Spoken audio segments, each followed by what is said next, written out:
Navratna, mini Ratna, Maharatna etcetera, Navratna, mini Ratna, Maharatna etcetera were given financial and administrative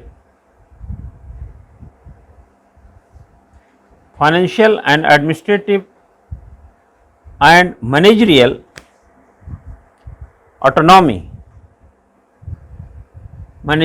autonomy to make public enterprises competitive.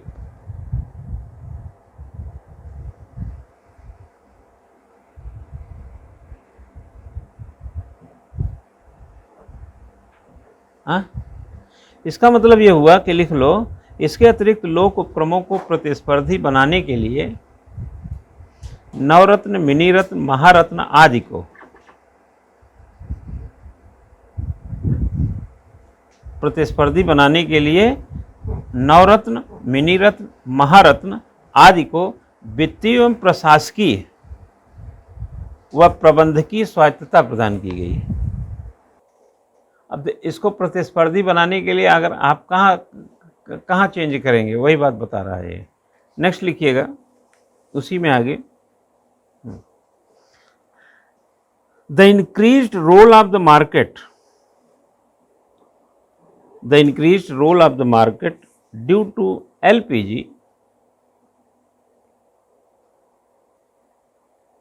LPG के कारण बाजार की बढ़ी हुई भूमिका, LPG समझ रहे हैं, लिबरलाइजेशन, प्राइवेटाइजेशन एंड ग्लोबलाइजेशन। लिखो, एलपीजी के कारण बाजार की बढ़ी हुई भूमिका brought change in the planning, BROUGST लिखना, brought change in the planning institution of the country. बढ़ी हुई भूमिका ने देश के नियोजन संस्थाओं में भी बदलाव लाया। जैसे लिख लो, फॉर एग्जाम्पल लिख लो, जैसे प्लानिंग कमीशन, इसमें भी बदलाव लाया।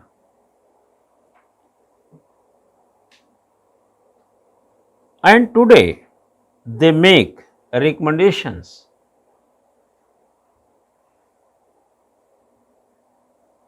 for socio-economic reform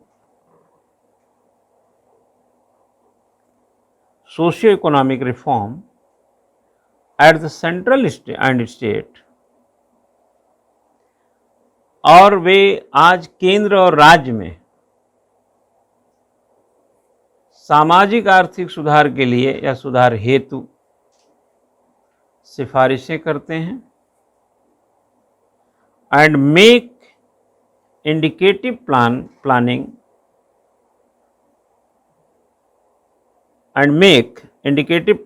in place of या ऐसा लिख दीजिए, इंस्ट्रक्शनल प्लानिंग, निर्देशात्मक, तथा वो निर्देशात्मक नियोजन के स्थान पर संकेतात्मक नियोजन करते हैं।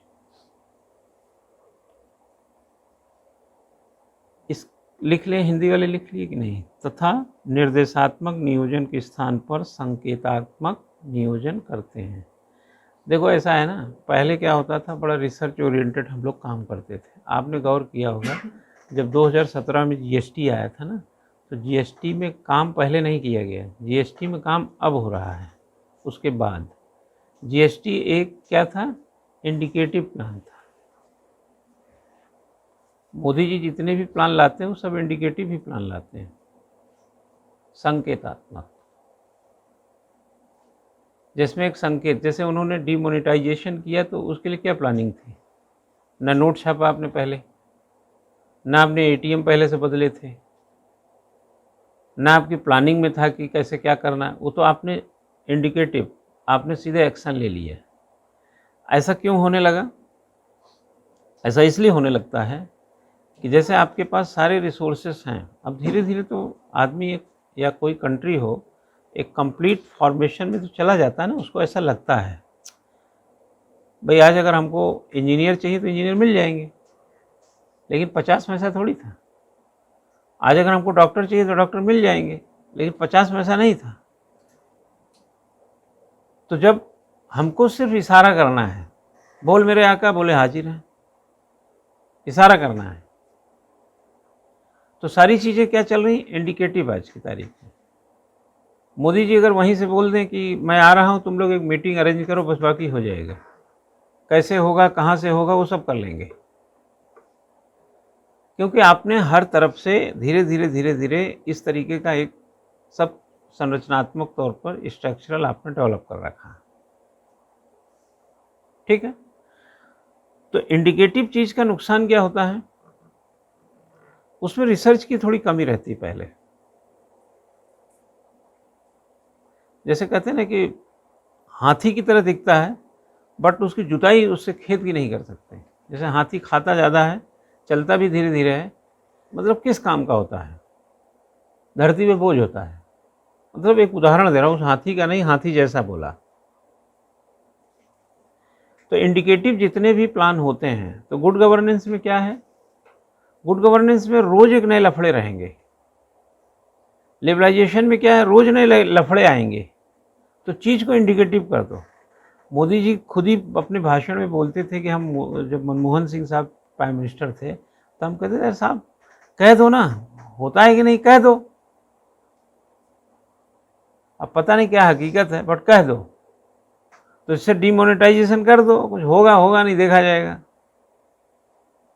जीएसटी ला देते हैं, बाद में देखते रहे। जीएसटी में अब तक 1100 संशोधन हुए हैं और अब तक 48 मीटिंग्स हुई है 1 जुलाई 2017 से, और 26 जनवरी 50 से संविधान, उसमें 125 संशोधन हुए हैं।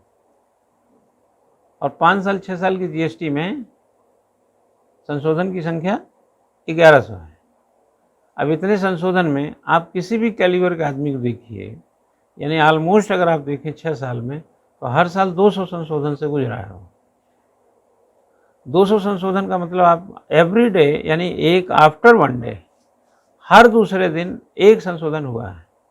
अब आप जरा सोचिए, आज आपको हम कुछ चीज़ सिखाएं और कल के बाद परसों फिर नया कुछ उसी में आ जाए, चाहे चार्टर्ड अकाउंटेंट हो, चाहे टैक्स का वकील हो, टैक्सेशन करने वाले लोग, यहाँ तक हम करें गवर्नमेंट के ही लोग, ये अधिकारी हो, सेल टैक्स अफसर, ये जो जीएसटी वगैरह, सब कंफ्यूज रहते हैं।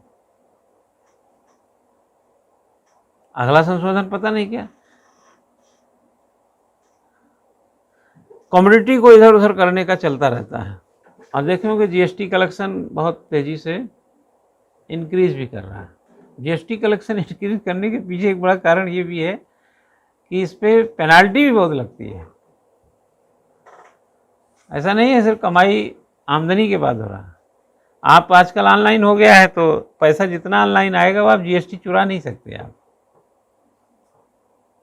जितना ऑनलाइन पैसा देंगे उस पर जीएसटी लगना तय है ना। अगर आपने हमारे अकाउंट में, जैसे हमारे अकाउंट में जो पैसा आप डालते हैं उसमें 18% गवर्नमेंट को गया। हम बोलते नहीं हैं, हम बोलते इसलिए नहीं हैं कि अब आपको क्या समझाएं कि इसमें ये जीएसटी है, वो है। एक फीस बना दिया, उस फीस में आपने जो पैसा देंगे उसका 18% हमको हर 20 तारीख तक सरकार को दे देना है। अगर हमने 20 तारीख तक नहीं दिया वो पैसा, जैसे आज हमको पैसा दीजिए, तो हमको 20 तारीख तक वो गवर्नमेंट को देना ही है। अगर हम नहीं देंगे तो 21 तारीख से रोजाना 50 रुपये पेनाल्टी है। एक बार नहीं, रोजाना। फिर 21 को नहीं दिए 50 रुपये, फिर अगले दिन नहीं दिए थे। आप बिलीव नहीं करेंगे, पहले शुरू हमको पता नहीं था। जब ये जीएसटी आया तो हमको मालूम नहीं था। हमारा चाहे सीए ने, वकील ने गड़बड़ी कर दिया, उसने 2 जीएसटी नंबर रिलीज हो गया। ऐसे बहुत गलतियां हुई हैं पहले, एक ही संस्था के नाम से 2 जीएसटी नंबर हो गए। हमने क्या किया कि जब जुलाई में पहली बार 1 जुलाई को जब जीएसटी आया, तो उसको हमको 20 अगस्त तक, मतलब जुलाई का पैसा 20 अगस्त तक जमा करना था। वो पैसा जमा हो गया, तो ऐसे 2-3 महीना तो चला। उसमें आगे हमने जब पैसा जमा करा तो उसका भी रिटर्न फाइल हो गया, सब कुछ हो गया। जब हम आगे जमा करने जाएं तो उसमें बैकलॉग बताए, पेनाल्टी सहित पैसा बताए कि आपने इसमें जमा नहीं किया है। मैंने कहा यार जमा तो करते ही, बता क्यों रहा है।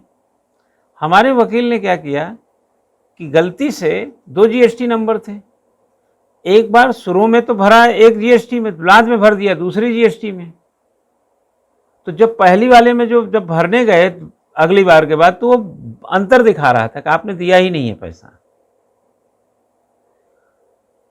तब जाके पता चला अरे ये तो फॉल्ट है, ये तो 2 जीएसटी नंबर रिलीज है। और वकील ने गड़बड़ी क्या किया, उसमें पैसा डाल करके, यानी उसका रिटर्न फाइल करके यह शो कर दिया कि दोनों एक्टिव हैं। या तो आप रिटर्न ही ना फाइल करते, सोता रहता वो। उसको बेटा बंद कराते कराते 2.25 लाख रुपए की पेनल्टी हो चुकी थी।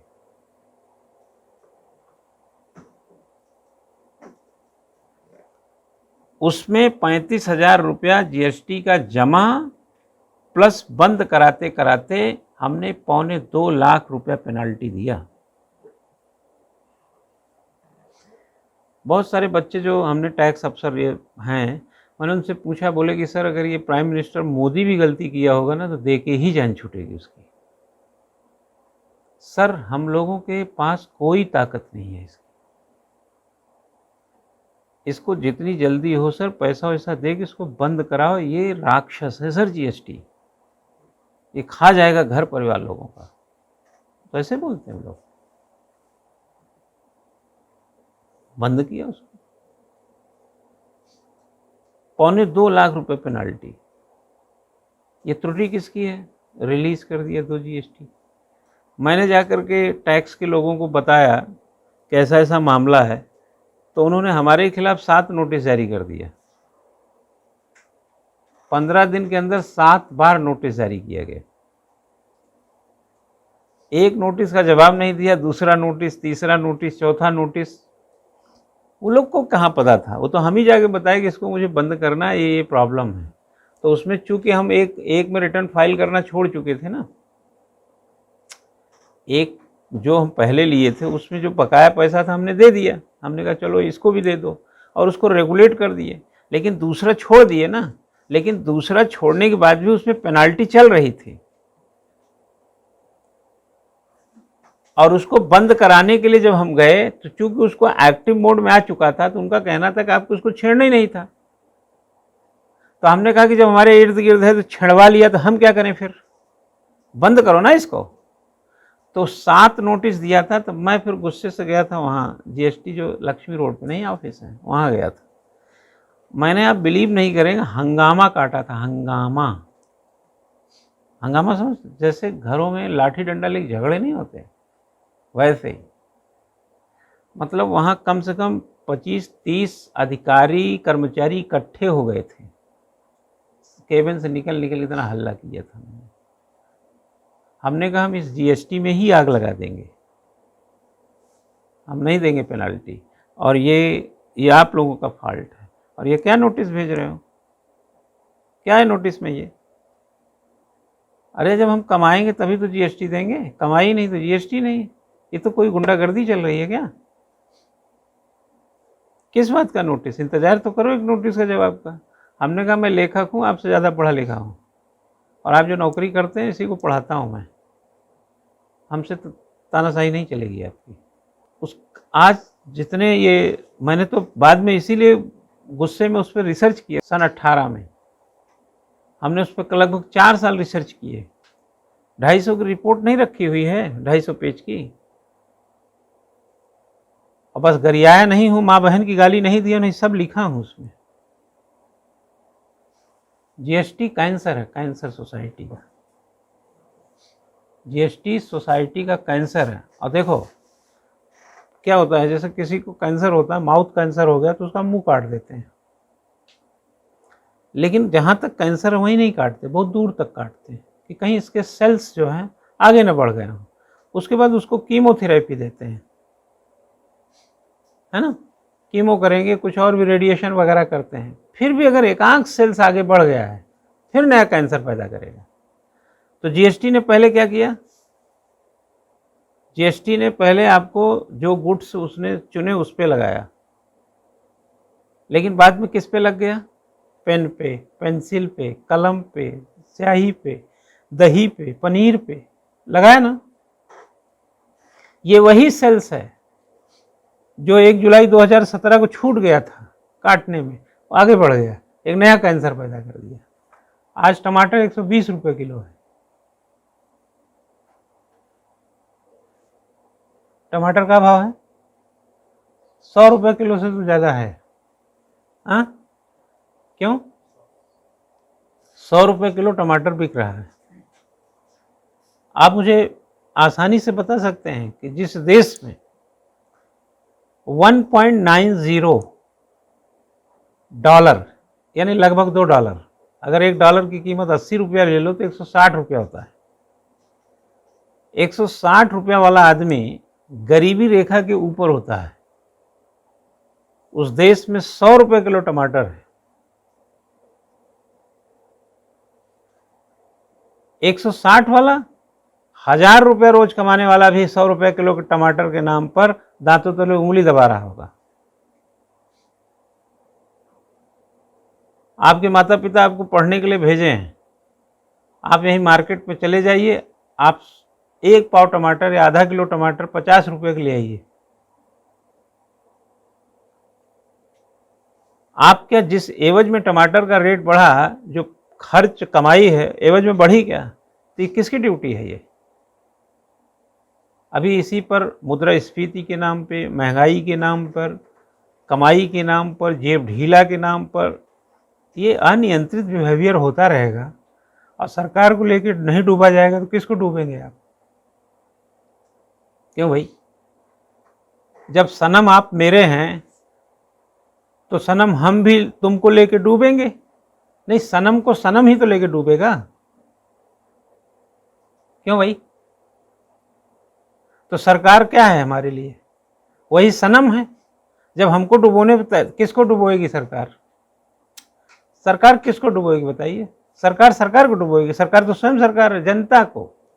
जनता सरकार के लिए क्या है? सनम। और सरकार भी सनम। सनम बेवफा। 100 रुपये किलो टमाटर का मतलब आप समझ रहे हैं? सनम बेवफा।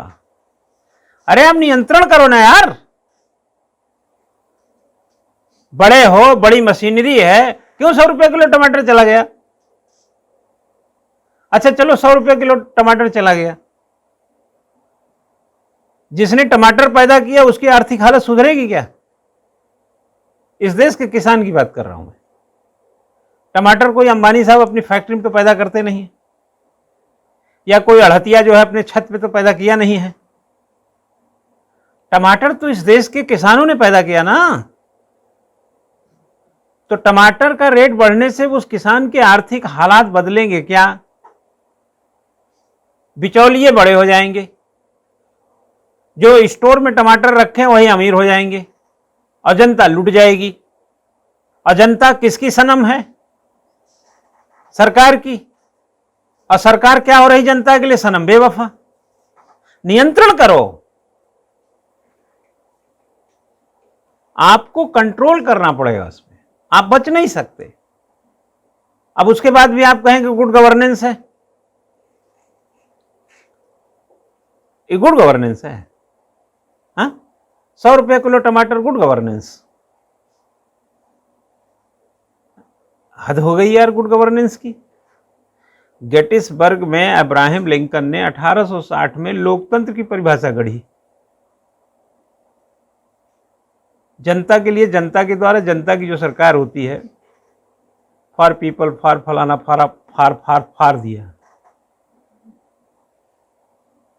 हाँ, गेटिसबर्ग में 1860 में Abraham Lincoln as a president of USA उन्होंने लोकतंत्र की परिभाषा दी। 1991 में उदारीकरण आया देश में, और वर्ल्ड बैंक को के नज़रिए से देखें कि एक आर्थिक परिभाषा गुड गवर्नेंस की गढ़ी। 100 रुपये किलो का टमाटर, ये कौन सा गुड गवर्नेंस है? अब इसके बाद भी अगर आपको या बहुत लोगों को ये समझ में आता है कि इसके बाद भी सब कुछ ठीक ही है, तो कोई बात नहीं है, वो तो उनका नज़रिया तो रहेगा ही। लेकिन अगर ये गुड गवर्नेंस है तो जितना मैं गुड गवर्नेंस जानता हूँ ये है नहीं असल में, ये टुंची बात हो जाएगी गुड गवर्नेंस के लिए।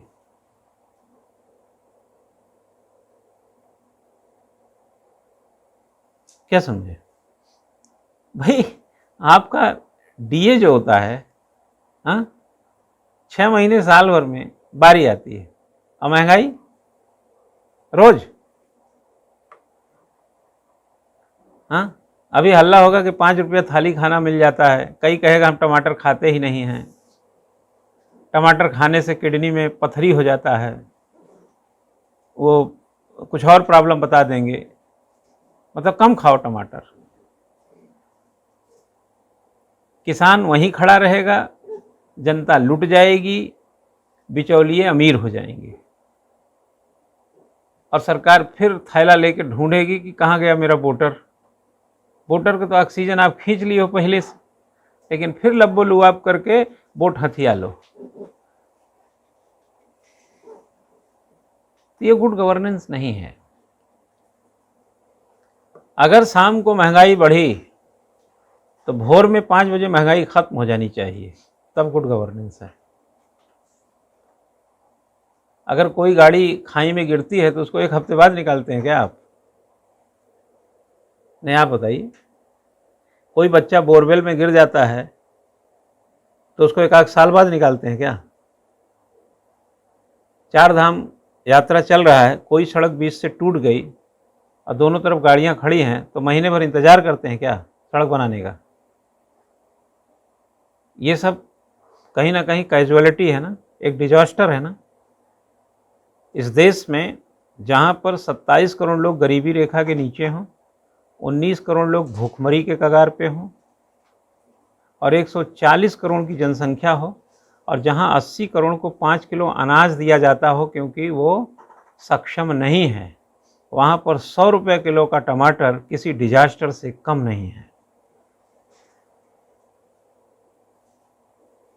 और अगर बाकी लोग इसको भी गुड गवर्नेंस समझते हैं तो वो मेरी नज़रों में निहायत गिरे हुए हैं, क्योंकि जितना मैं 30 वर्ष से 33 वर्ष से गुड गवर्नेंस पढ़ते पढ़ते बुढ़ा गया, वो गुड गवर्नेंस का एक भी पाई का हिसाब नहीं मिलेगा इसमें। जहाँ जहाँ टमाटर पड़ता है, जहाँ जहाँ टमाटर पड़ेगा वहाँ वहाँ भोजन महंगा होगा।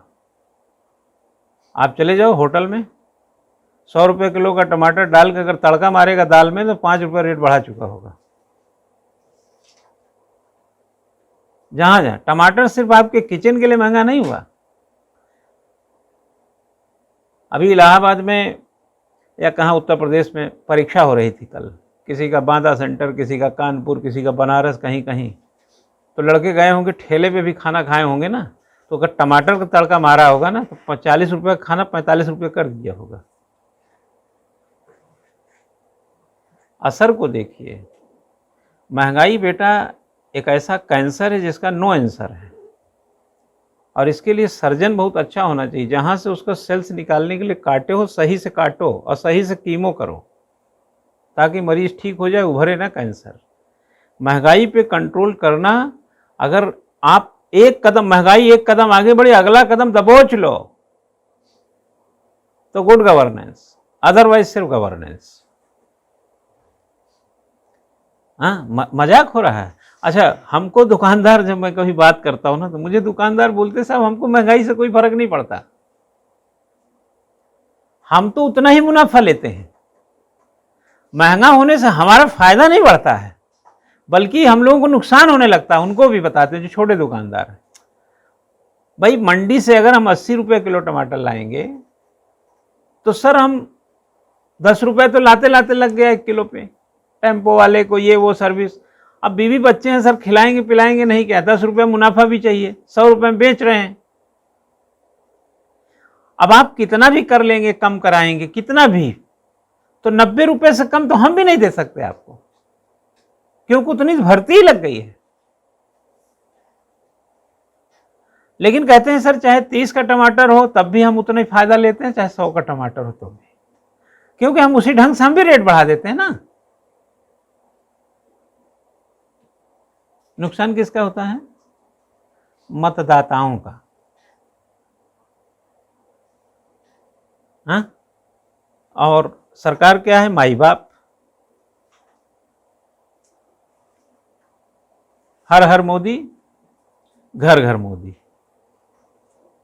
अभी भी मोदी की भक्ति से लोग बाहर नहीं निकले हैं, जबकि वो तांडव सर्प, पहले तो सर्प करते थे, कंधे पे बाजू मजबूत थे, अब तो सब कमज़ोर हो पेटवा पे नाच रहे हैं, लेटा लेटा के नाच रहे हैं। हाँ, लेकिन फिर भी मोदी मुंह से बाहर नहीं निकल रहे हैं। पता नहीं मोदी में ऐसा क्या है। हम तो यार एनालिसिस करके पाते हैं ना, तो हम उनको ये पाते हैं, ये बहुरूपिया आदमी है, बहुरूपिया, ज्ञान इनको नहीं है। अभी देखो जो बाइडेन के साथ डायरी, एक लाइन भी बिना डायरी देखे नहीं पढ़ पा रहे थे। अंग्रेजी देख के पढ़ते हैं, अंग्रेजी के नहीं है, आप सीधा समझ में आता है। इन्वेस्टिगेशन कर रहे हैं गर्ल्स का। हाँ, गर्ल्स का हाँ, और हाँ बताओ। और आजकल जानते हैं सोशल मीडिया में क्या चल रहा है मालूम है? सोशल मीडिया में जैसे उसको पप्पू नहीं कहते थे राहुल गांधी, अब इनके लिए कह रहे हैं द यूनिक इडियट। अब एक ऐसे चल रहा है, आता है द यूनिक इडियट, फिर मोदी जी का भाषण चल रहा होता नीचे, यूनिक इडियट नाम पता नहीं कौन खोल दिया है। एक बात आपको क्लियर कर दूं, 2024 का चुनाव ये डिफाइन करेगा कि 2029 से आगे चुनाव होंगे कि नहीं होंगे। अगर 2024 में इनका वापसी हुआ तो 2029 से इस देश में चुनाव ही नहीं होंगे।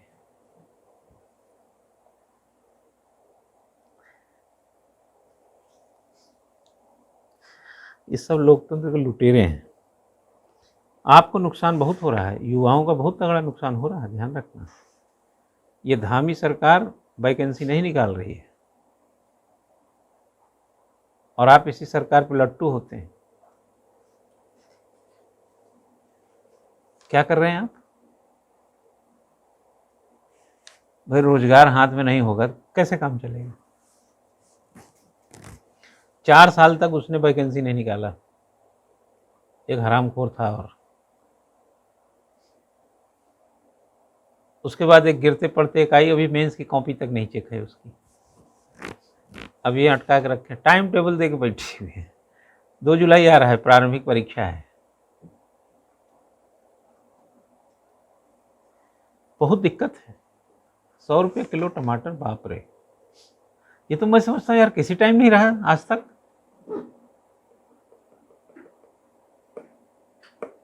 अब लोग यार वैसे हो गए, थोड़े अलग टाइप के हो गए। इस देश में वैसे भी कहा जाता है मंदिर का बहाना हो, अंधभक्ति हो, उसका कोई तोड़ निकाल ही नहीं पाए। इसलिए हम लोग ट्रेडिशनल बहुत ज़्यादा जो होते हैं ना, शिक्षा हम लोगों में बहुत बड़ा बदलाव नहीं ला पाई। शिक्षा थोड़ी हम लोग नज़रों में बौनी ही रही। शिक्षा से हमारे अंदर उछालपन नहीं आया। कारण उसका है कि हमारी शिक्षा पैटर्न ही नौकरी के लिए बनाई गई, इसीलिए हमारा व्यक्तित्व बड़ा हुआ ही नहीं। इस बहुत सारे जो विचारकों की अगर आप बातों को पढ़ें, कभी ऐसा अवसर आए, तो यह चिंता हमेशा रही है भारतीय शिक्षा व्यवस्था को लेकर, कम से कम, कि हमारी शिक्षा व्यवस्था नौकरी पाने तक सीमित है। व्यक्तित्व के विकास, व्यक्तित्व की प्रगाढ़ता, अच्छे तर्क, अच्छे दर्शन, उससे बहुत दूर है ये। यही कारण है कि बहुत पढ़े लिखे लोग भी अंधभक्त हो जाते हैं, किसी के विचारों के मुरीद हो जाते हैं। भाई आप किसी के विचारों से सहमत असहमत होने का पूरा आपको अधिकार है, बशर्ते सहमत होने का अर्थ भी तो बताइए और असहमत होने का तर्क भी बताइए। आप तो कोई चीज़ समझ में नहीं आ रही, आप कह रहे हैं नहीं सब ठीक है। अरे सब कैसे ठीक है? अगर 100 रुपये किलो टमाटर आज की तारीख में मिल रहा है और आप उसके बाद भी कहते हैं सब ठीक है, तो उसका तर्क दीजिए ना, क्यों ठीक है? क्योंकि आपको जो आदमी पसंद है, मान लो कोई सरकार आपको पसंद है, इसलिए उसका 100 रुपये किलो का टमाटर भी पसंद है, तो ये तो ठीक नहीं हुआ ना। यही हमारी शिक्षा डगमगा जाती है। शिक्षा वो होनी चाहिए जो उतार चढ़ाव को, बदलते परिवेश को, संदर्भ को आंकने का अवसर देती हो। हमने क्या किया, रट रटा करके शिक्षा भिक्षा लेके नौकरी तक सीमित हो गए। आज मैं बहुत नौकरी वालों को जानते हैं जो अंधभक्त हैं, कहेंगे हम एमए हैं, फलाना है, भ्रम का तर्क नहीं उनके पास, उल जलूल बातें करेंगे, फिर हमको सनातन पुरातन में उठा के ले जाएंगे। सनातन पुरातन में उठा के ले जाएंगे तो वहां भी तो बहुत सारे ऐसे वर्णन मिलेंगे जहां पर गलत चीजों के प्रति कदम उठाए गए हैं। क्यों भाई? भाई किसी के साथ गलत हुआ ही नहीं है तो वो लोगों को तो सही मानता ही रहेगा ना। आप उससे जाके पूछे, जब पूछता भैया टमाटर क्या भाव है, कहा दीदी 100 रुपया किलो, बे आग लग जाए टमाटर में। 100 रुपया किलो टमाटर कौन खाएगा, जीभ जल जाएगी, सब्जी बना के खाएंगे, कहां से आएगी इतनी कमाई? आग लगा है टमाटर में और बिना टमाटर को लौट आए। अरे यार आप उनको छोड़िए, आप आम अंगूर का रेट पूछिए जब होता है, आम कहे 100 रुपये किलो, आप ही गाड़ी बढ़ा देते हैं। आम विकल्प है लेकिन टमाटर भी विकल्प है क्या?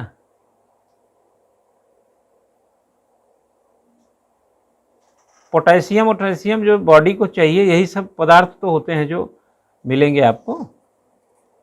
वैसे तो पोटेशियम ज़्यादा होता है जड़ वाली चीज़ों में जो नीचे पैदा होती है। तो टमाटर वगैरह का जो ये पूरा स्वांग है, इसमें भी कई लोग, अभी फेसबुक पर लिख दीजिए तो कई उतर आएंगे। लोग तो देश में 200 रुपये लीटर पेट्रोल खरीदने के लिए तैयार हैं, तो 100 रुपये किलो तो बहुत कम टमाटर है, कहीं खाएंगे ही नहीं है। तेरी ऐसी की तैसी। लिखिएगा, LPG है a multi-affected on administration। LPG का प्रशासन पर बहुआयामी प्रभाव पड़ा। ऑन द वन हैंड, एक और लिखें, it challenged the administration to pay a more effective role।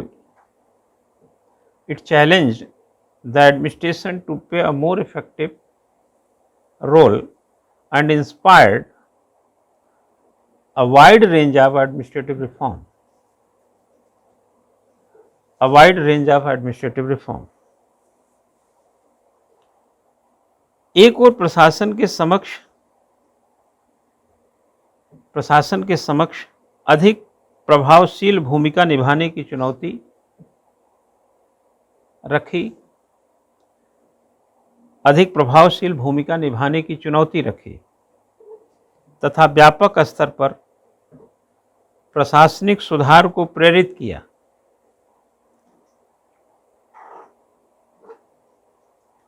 On the other hand,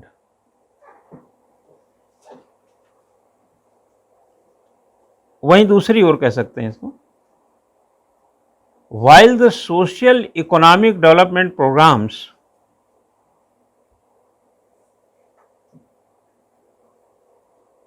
while हटा दीजिए चाहे तो, है ना,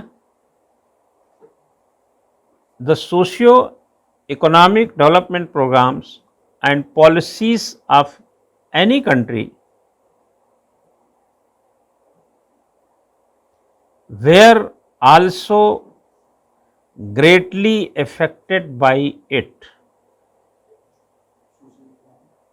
economic policies of any country, किसी भी देश की बात कर रहे हैं, were also greatly affected by it।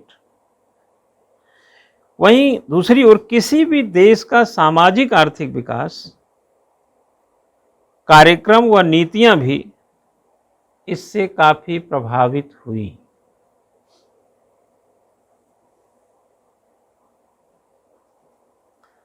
लिखें, टेररिज्म, आतंकवाद, terrorism, climate change, food security, जलवायु परिवर्तन, खाद्य सुरक्षा, इकोनॉमिक क्राइसिस, आर्थिक संकट, एक्सेट्रा।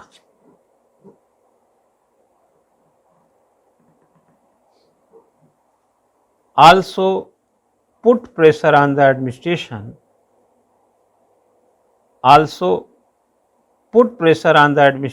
of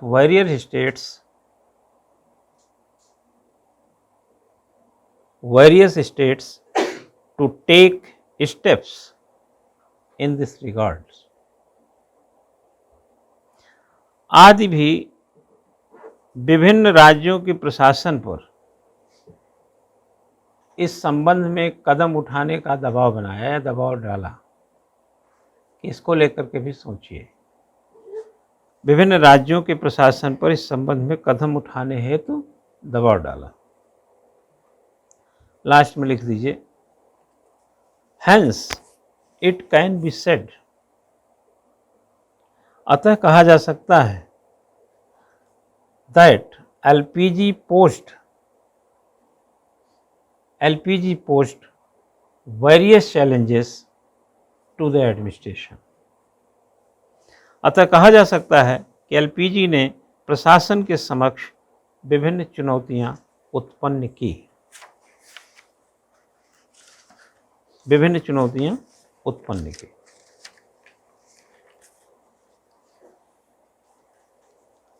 ठीक है, एक हेडिंग बनाए बच्चा, गुड गवर्नेंस थॉट लिखें, गुड गवर्नेंस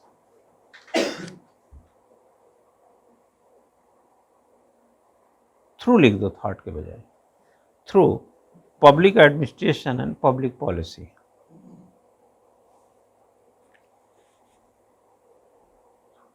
लोक प्रशासन एवं लोक नीति से सुशासन, लोक प्रशासन एवं लोक नीति से सुशासन। इसमें बच्चा 3 शब्द हैं। सुशासन आप जानते हैं, एक कह रहा लोक प्रशासन, एक है लोक नीति और एक है सुशासन, यानी public administration, public policy and good governance. ठीक है, तो ये कह रहा है कि लोक प्रशासन और लोक नीति से सुशासन।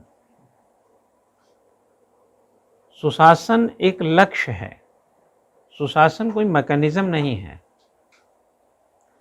सुशासन एक लोक प्रवर्धित अवधारणा है। मेरी बातों को समझना, मैं अंग्रेजी हिंदी दोनों में समझा दे रहा हूँ। लोक प्रशासन स्वयं में एक लक्ष्य है, एक टारगेट है। सुशासन कोई मैकेनिज्म नहीं है। जैसे ये लाइट जो बल्ब है ना, ये बल्ब जलता है, बल्ब स्वयं में बिजली नहीं है। इस कमरे में रोशनी हमारा लक्ष्य है, पावर हाउस लगाना मेरा कोई टारगेट नहीं है। पावर हाउस एक मैकेनिज्म है और यहाँ का लाइट हमारा टारगेट है। तो गुड गवर्नेंस एक टारगेट है, नॉट मैकेनिज्म। और टारगेट क्या है, उसका क्या मैकेनिज्म, जैसे हम लोग कहते हैं पब्लिक एम्पावरमेंट, जैसे वुमेन एम्पावरमेंट।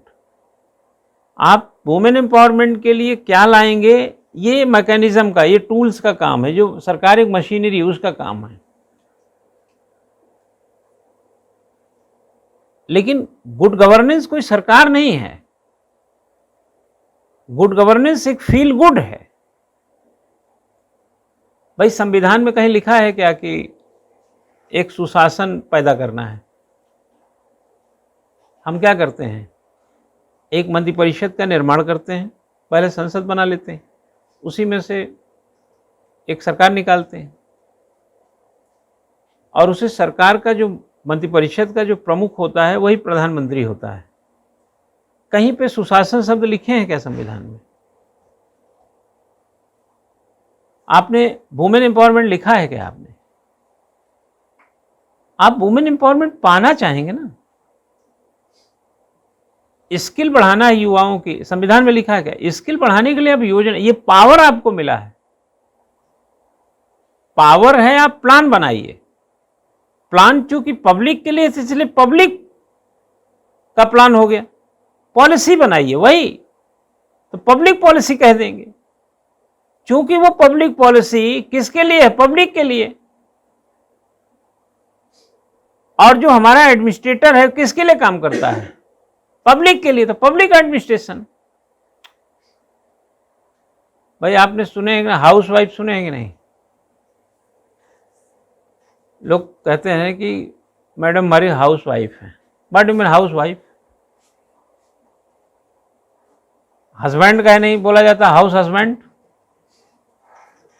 क्योंकि बाहर काम करता है।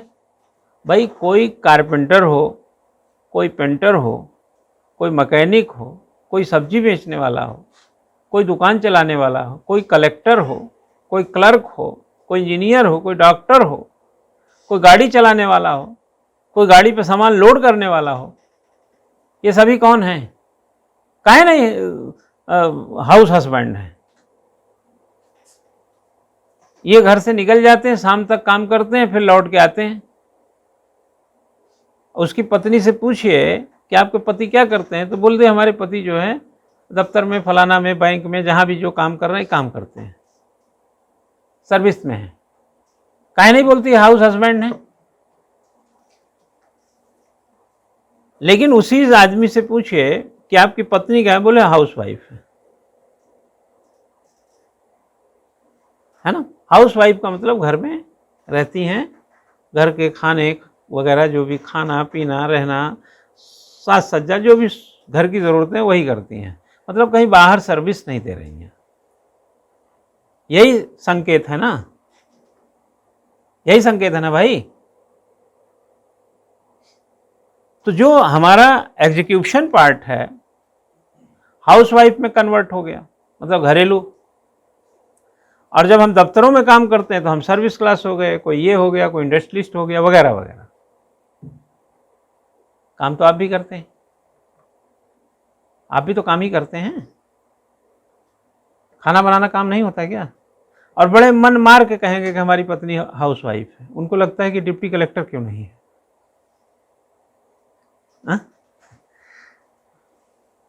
हाउस वाइफ का काम मजाक समझ रहे हैं क्या आप? मजाक में ले रहे हैं? तो जो पब्लिक पॉलिसी, ये हमारा क्या, हमारा टारगेट क्या है? गुड गवर्नेंस क्या है? हाउस वाइफ की वजह से घर का जो लक्ष्य है वो क्या है? घर के भी तो अपने लक्ष्य होंगे ना। आप नौकरी करके वो लक्ष्य क्या पूरा कर सकते हैं? आपके नौकरी करने का एक ही लक्ष्य है कि महीने में इतनी इनकम करना है, और घर का लक्ष्य खाना है, परवरिश है, बच्चों की देख रेख है, स्कूल भेजना है, होमवर्क कराना है, ये तमाम चीज़ें हैं। आप जरा जोड़ के देखिए। तो हमारा जो एम्पावरमेंट है वो हमारा सरकार का क्या होता है? टारगेट। गवर्नमेंट का टारगेट है एम्पावरमेंट। एम्पावरमेंट एक लक्ष्य है, एम्पावरमेंट स्वयं में एक मैकेनिज्म नहीं है। इंजीनियर होना और इंजीनियरिंग कॉलेज होना दो बातें हैं। डॉक्टर होना और हॉस्पिटल होना दो बातें हैं। डॉक्टर चाय की दुकान पे ऑपरेशन कर देगा क्या? गुड गवर्नेंस और government is a mechanism for good governance. सरकार एक प्रकार से यांत्रिकी है सुशासन प्राप्त करने का। यह लोक प्रवर्धित अवधारणा पब्लिक एम्पावरमेंट, रोटी कपड़ा मकान शिक्षा चिकित्सा सुरक्षा बुनियादी विकास समावेशी और सतत प्रक्रिया से साथ काम करने वाली रोज की क्रियाओं में युक्त सरकार सुशासन है। और सुशासन एक लक्ष्य है। सुशासन स्वयं में हॉस्पिटल नहीं है, कॉलेज नहीं है, होटल नहीं है, मकान दुकान नहीं है। जैसे इंजीनियर स्वयं में सिर्फ एक इंजीनियर है, इंजीनियरिंग कॉलेज नहीं है, मैकेनिकल डिपार्टमेंट नहीं है, वैसे सुशासन एक पब्लिक एम्पावरमेंट थ्योरी है, गवर्नमेंट नहीं है। गवर्नमेंट का लक्ष्य है सुशासन। ये बल्ब जो है ना स्वयं में बिजली नहीं है, यह बिजली से चलने वाला उपकरण है, प्रकाश देता है। ऐसे सरकार से चलने वाला उपक्रम है सुशासन। समझ गए कि नहीं? तो public policy and public administration से सुशासन, से सुशासन, सुशासन से पॉलिसी एंड एडमिनिस्ट्रेशन नहीं, एडमिनिस्ट्रेशन एंड पॉलिसी से सुशासन। पॉलिसी ठीक, एडमिनिस्ट्रेशन ठीक, सुशासन ठीक, यही तो लक्ष्य है ना। आप पॉलिसी अच्छी बना दीजिए, वैकेंसी नहीं, बेरोजगारी बढ़ेगी। वैकेंसी की पॉलिसी नहीं तो बेरोजगारी बढ़ना तय, तो फिर सुशासन नहीं होगा।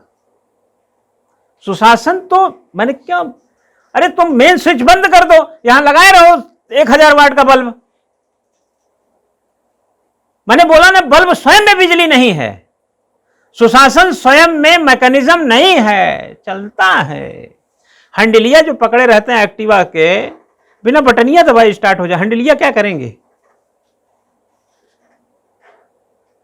इंजन जब स्टार्ट ही नहीं है, हैंडल से गाड़ी चलेगी?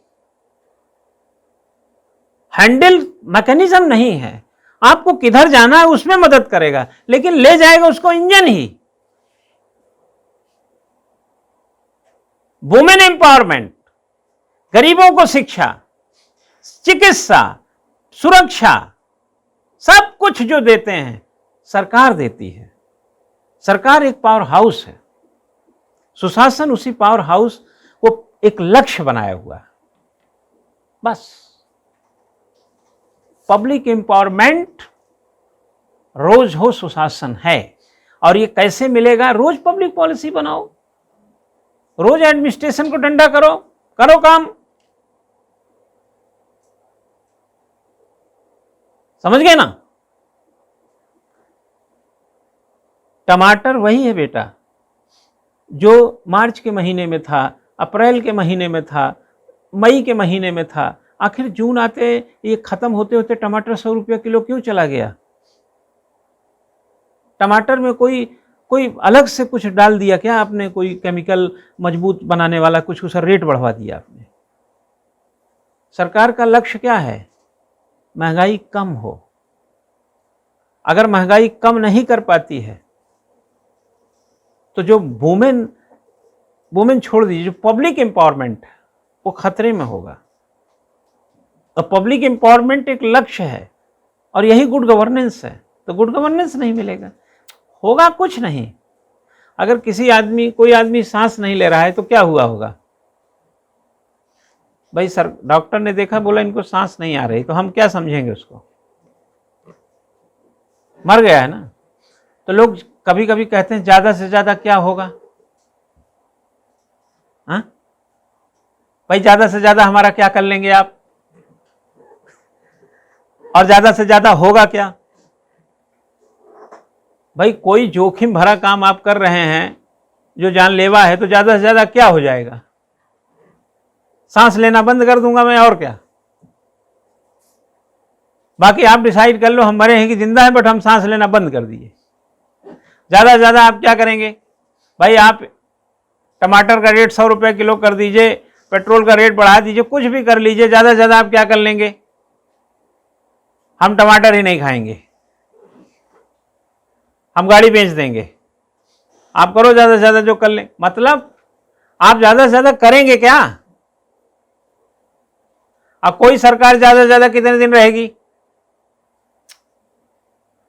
भाई? अगर पब्लिक इस तावबाजी में आ जाए कि ज्यादा से ज्यादा कितना दिन महंगाई बढ़ाएंगे, 2024 में देख लेंगे, तब क्या करेंगे? आप अनलिमिटेड हैं क्या? आप सुपर पावर हैं क्या? आप भगवान हैं क्या? अरे जनता ने वोट वोट दिया यार, सरकार बनी है, मैकेनिज्म आपका ठीक है, गुड गवर्नेंस लाते रहिए, टमाटर पे कंट्रोल करो, इस पे करो, एम्पावरमेंट बढ़ाओ, ये वुमेन एम्पावरमेंट दो, शिक्षा, चिकित्सा, सुरक्षा, सब पे काम करते रहो, अपनी सरकार चलाते रहो। कौन से जनता का कर्जा लिए हैं आप? एक वोट ही तो लिए हैं, वापस ले लेगा वोट, कहेगा साहब अब ये हो गया बहुत आपका। तो ज़्यादा से ज़्यादा अगर प्राइम मिनिस्टर मोदी भी सोचे हैं कि ज़्यादा से ज़्यादा जनता क्या कर लेगी हमारे उन्होंने कहा ना ज़्यादा से ज़्यादा क्या करोगे भाई, झोला उठा के चल देंगे। क्यों? सब कुछ तो वो बोले ही हैं भाई। अगर उनसे महंगाई नहीं संभली, गुड गवर्नेंस नहीं लाए, 2024 में आप हरा दिए, झोला लेके चले जाएंगे, आप क्या उखाड़ लेंगे उनका?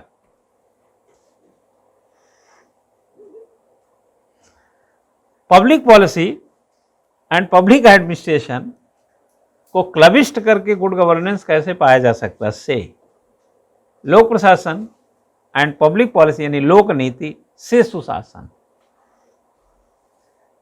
ठीक है, बात तो आप बहुत समझ गए हैं।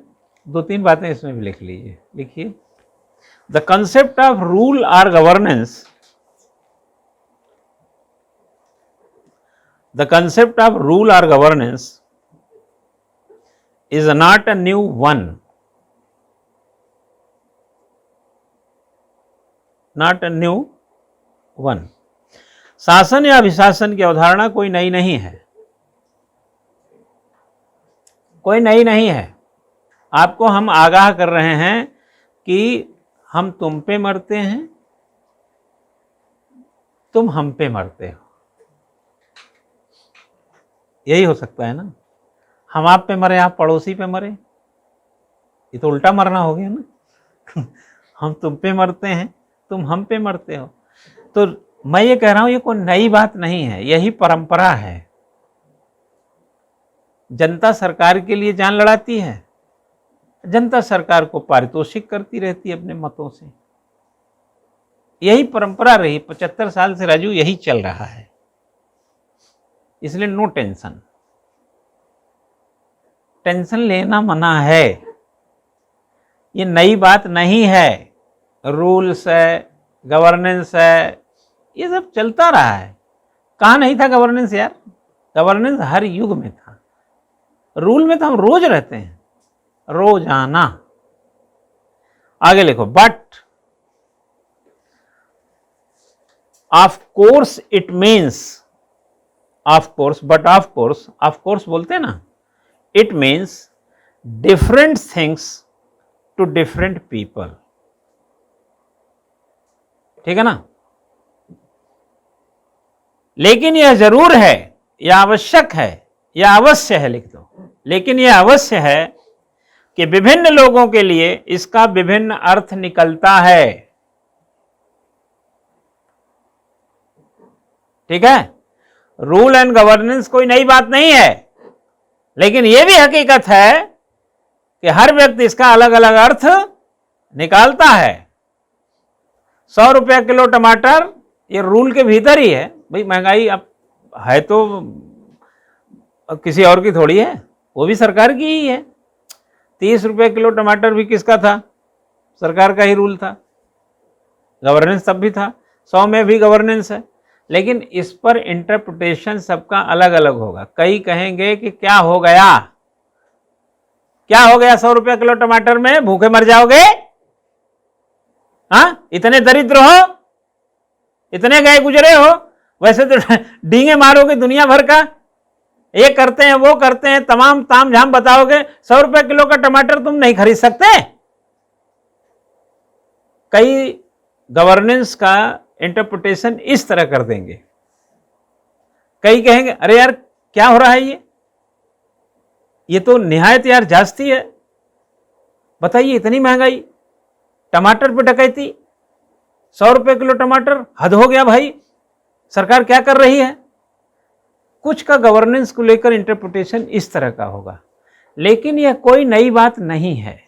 ऐसा इंटरप्रिटेशन हमेशा हुआ है।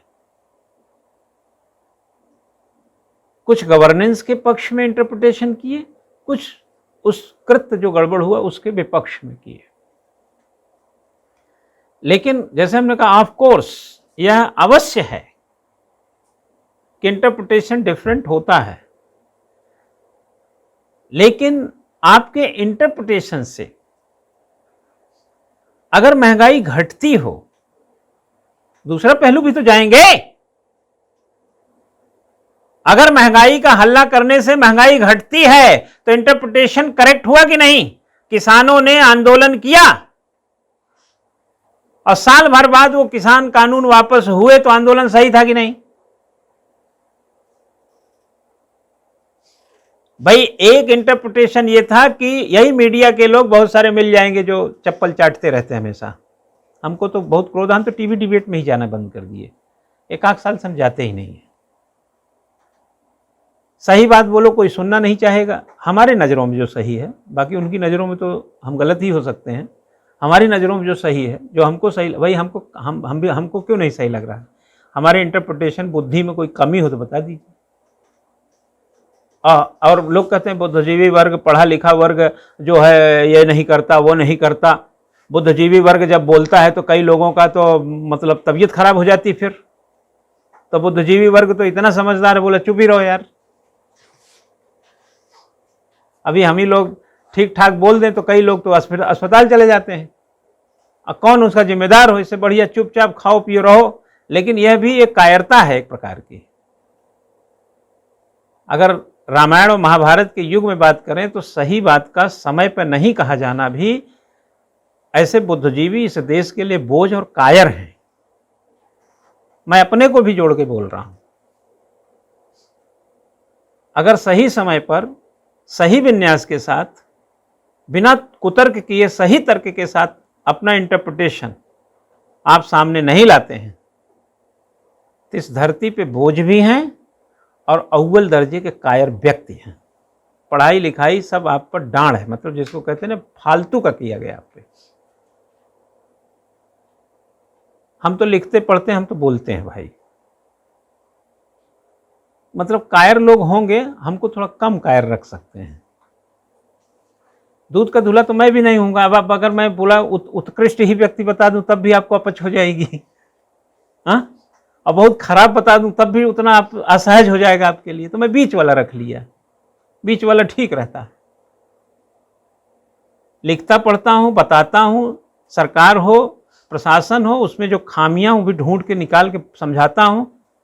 लेकिन जब आपके आंख में पट्टी बंधी हुई है तो धृतराष्ट्र बने रहिए और पुत्रों की बलि देते रहिए। धृतराष्ट्र क्या थे भाई? धृतराष्ट्र ने सब क्या किया? धृतराष्ट्र को बहुत बढ़िया शासक के तौर पर आप पहचानते हैं? नहीं। तो बस यही समझ लीजिए, 100 पुत्र मरवा दिए, पता नहीं थे कितने थे, कौरव 100 थे, मरवा दिए आप। दुर्योधन भी नहीं बचा। तो जो इंटेलेक्चुअलिटी है वो भी तो एक इंटरप्रिटेशन लेके चलती है ना। अरे यार, चाय की दुकान पे चले जाओ चर्चा होती है, चौपाल पे चले जाओ चर्चा होती है, पढ़े लिखों के बीच भी चर्चा होती है।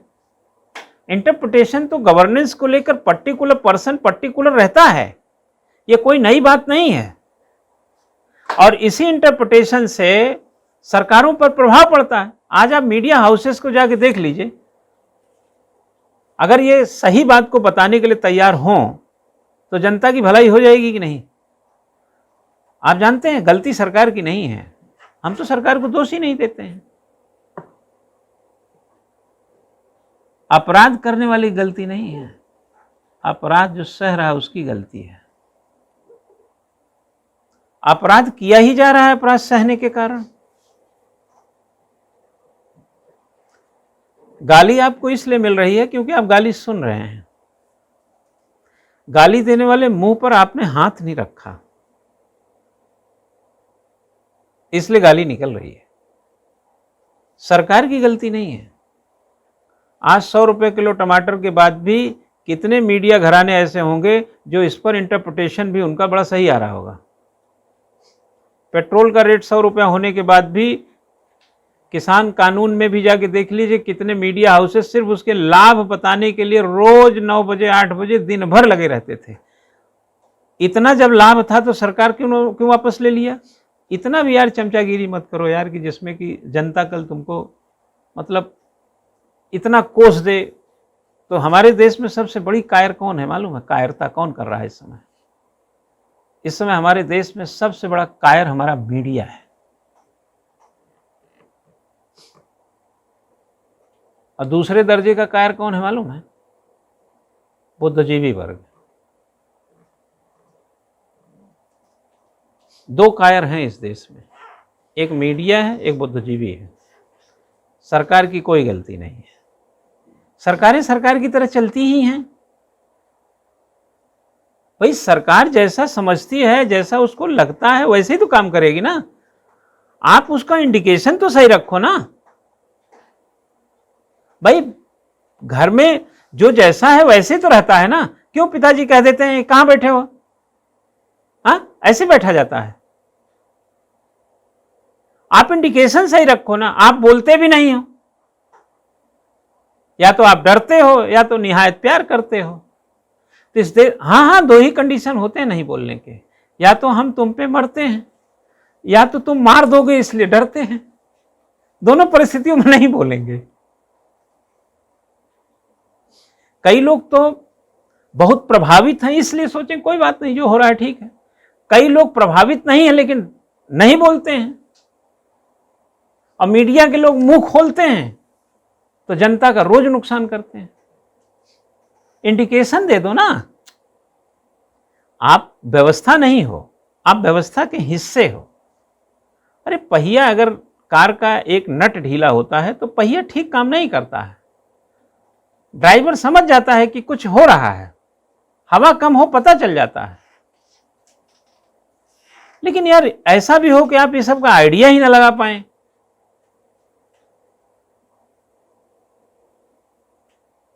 समझ गए ना। तो हम प्रशासन से, पॉलिसी से सुशासन को कैसे हाँकेंगे। आगे लिखिएगा। The actual meaning of this concept, the actual meaning of this concept, इस अवधारणा का वास्तविक अर्थ डिपेंड्स ऑन व्हाट लेवल,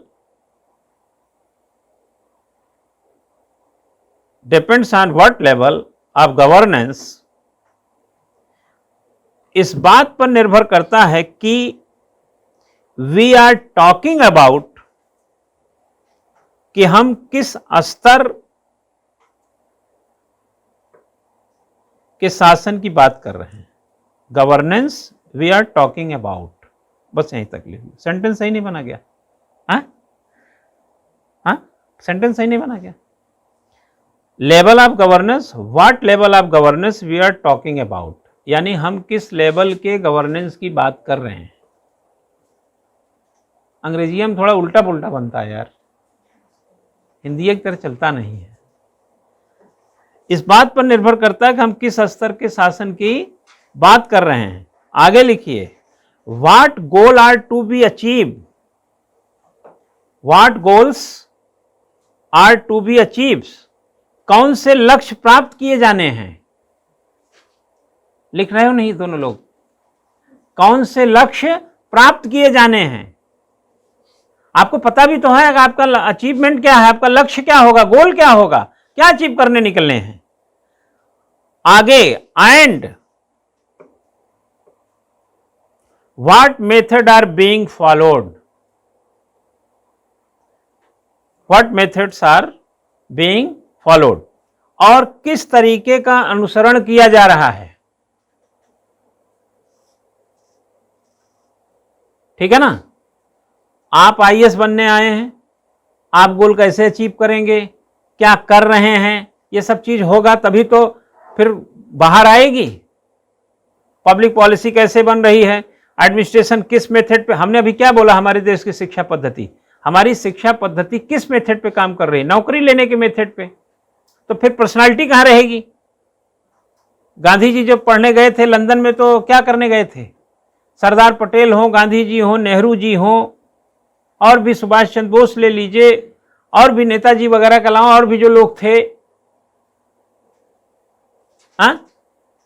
अगर नौकरी होता तो ये सब नौकरी करते रहते, फिर आजादी की लड़ाई कोई और लड़ता।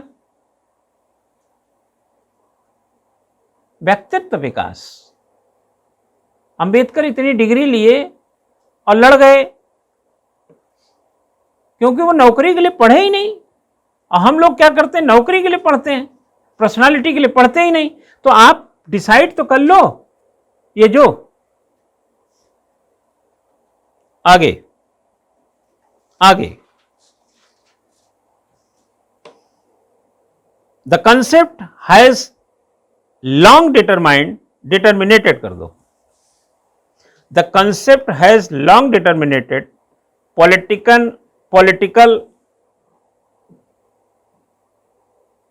and academic discourse, political and academic discourse. यह अवधारणा एक लंबे समय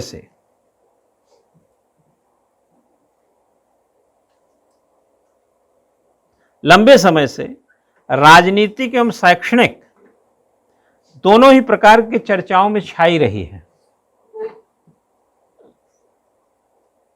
एंड इन जनरल टर्म्स, सामान्य संदर्भ में इज टेकन टू मीन, या इट लगा दो, इट टेकन टू मीन, इसका earth the operation of government, इसका अर्थ सरकार, द ऑपरेशन ऑफ गवर्नमेंट और एनी सच अथॉरिटी, या ऐसे ही किसी सत्ता के संचालन से लिया जाता है, ऐसे ही किसी सत्ता के संचालन से लिया जाता है। बन रहा है कि नहीं, समझ रहे हैं कि नहीं? लाइन बदलिए।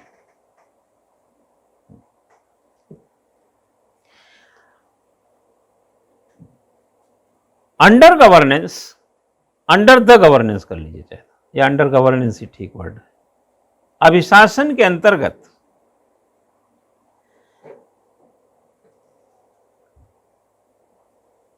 यहां पर आप एक हेडिंग बनाएंगे, हेडिंग नहीं, अंडर द गुड गवर्नेंस लिखो। अंडर द गुड गवर्नेंस, सुशासन के अंतर्गत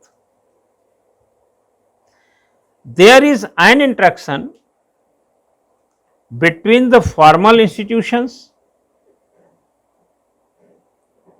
interaction between the formal institution and the institution prevalent in the civil society. सुशासन के अंतर्गत औपचारिक संस्थाओं एवं नागरिक समाज में व्याप्त संस्थाओं के बीच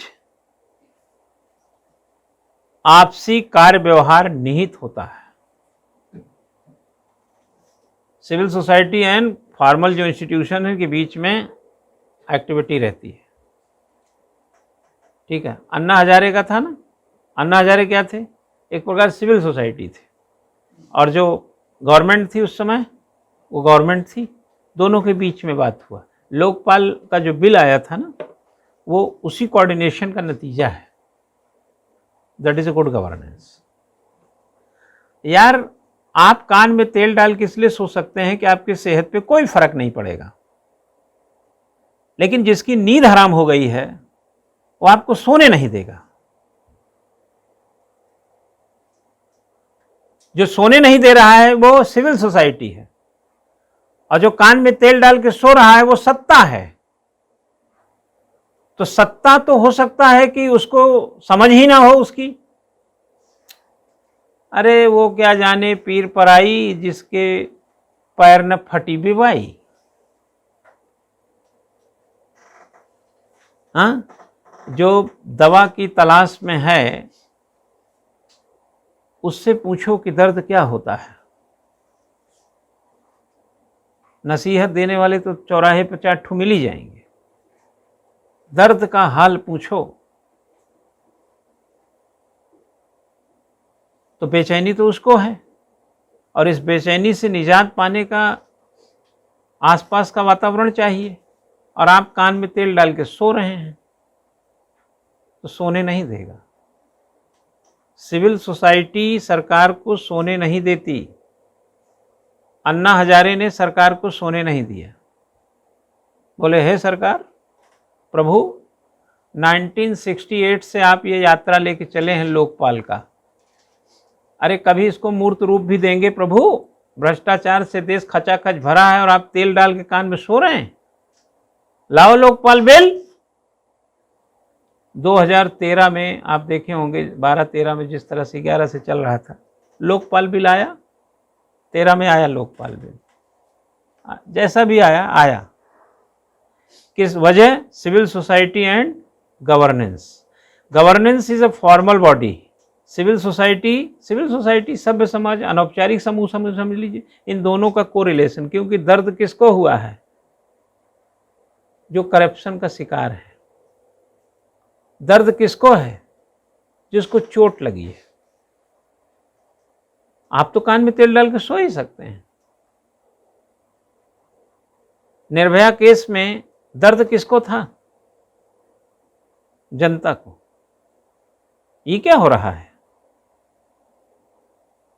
आपके लिए तो एक घटना हो सकती है, लेकिन जनता के लिए तो बड़ा दर्द था वो। फिर सिविल सोसाइटी यानी कि जो नागरिक था, सभ्य नागरिक, सबने आंदोलन किया, नतीजे देखा आपने। इसी उत्तराखंड में नकल का देखे होंगे। नकल उत्तराखंड की जमीन में नहीं है। हमने तो इस पे जनसत्ता में लेख भी लिखा था। ये पूरे देश में हमको दिखता है, राजस्थान से लेकर हिमाचल हर जगह ये व्याप्त है। मतलब इसकी फसल हर जगह लहलहा रही है, कोई अछूता नहीं है कोई प्रदेश। हाँ, उत्तराखंड में कुछ तांडव ज़्यादा हुआ। नकल इतना मतलब एक प्रकार से सालों से जो भी अव्यवस्था चल रही थी, वह जो है वाकई में नाक के ऊपर पानी चला गया था। तो ये तो होना ही था, कितना कोई बर्दाश्त करेगा।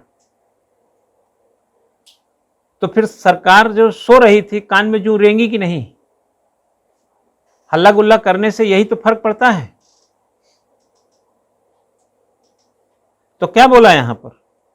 सिविल सोसाइटी, ये जो बेरोजगार संघ है यहाँ का उत्तराखंड का, वो एक सिविल सोसाइटी है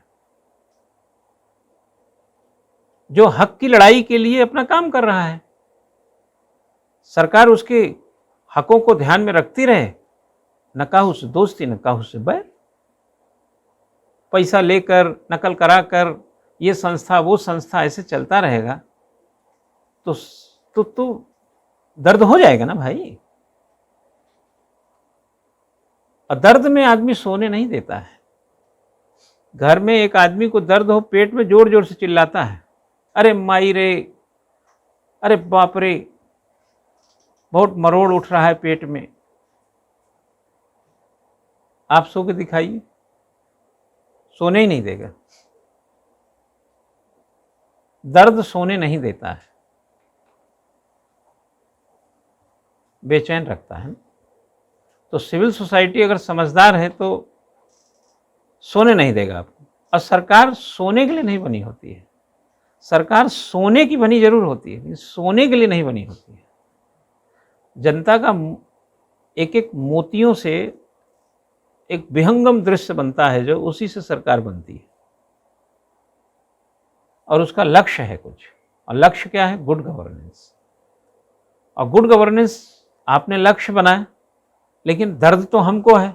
हमने कहा, हे माई बाप हुजूर, आप समझ रहे हैं हम क्या बोल रहे हैं? बोले हाँ समझ रहे हैं। करिए फिर। कान में तेल डाल के 2 महीना बैठे रहे, हमने 500 लोग लेके चले गए। हम ज़्यादा हैं, हम ज़्यादा हैं। जनता ही तो देश में ज़्यादा होती है। सरकार में कितने लोग हैं? लेकिन हर सरकार के पास भी बहुत सारी जनता है, क्योंकि जनता ने ही तो उनको मत दिया है। तो सांकेतिक रूप से चेताना कोई लाभकारी ही दृष्टिकोण होता है चेला सुशासन में। सरकारों को समय समय पर चेताना, उनको इस बात के लिए जागरूक किए रहना कि प्रभु आपको ये करते रहना है। इसके लिए सिविल समाज अगर जागरूक है तो यह सुशासन की परिपाटी का ही निर्वहन है। जागते रहो। चौकीदार होता है ना, डंडा ऐसे खींचता हुआ, खटखटाता हुआ लेके जाएगा, आवाज लगाएगा, जागते रहो। जागता कोई नहीं है, जागता वही है जो जागते रहो बोलता है।